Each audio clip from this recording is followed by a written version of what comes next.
На површината на Марс има нов робот, пренесе BBC. Американската вселенска агенција успешно го спушти својот ровер Упорност во длабок кратер во близина на екваторот на планетата, наречен Језеро.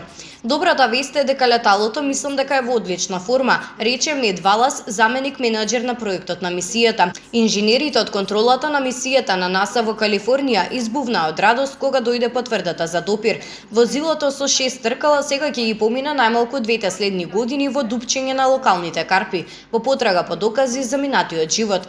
За Језеро се сметало дека има огромно езеро пред милијарди години и каде што имало вода, постои можност да имало и живот.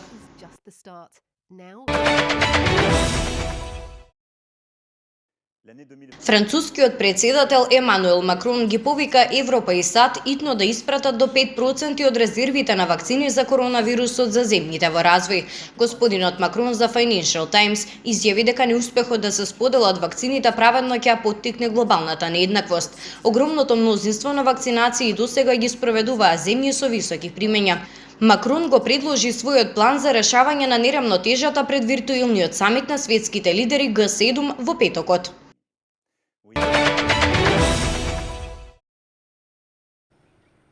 Една млада жена стана првата демонстрантка која починала во демонстрациите против пучот во Мјанмар, откако минатата недела беше застрелана во главата. Жртвата беше повредена 2 дена пред нејзиниот 20-ти роден ден, кога полицијата се обиде да ги растера демонстрантите. Нејзината рана била во согласност со она од жива муниција, велат групите за права. Сликата на демонстрантката која што беше застрелана беше широко споделена на интернет, а нејзината смрт предизвика дополнителен гнев против властите. Мјанмар бележи неколкудневни протести по војниот удар што ја собори избраната влада на Аунг Сан Су Ки.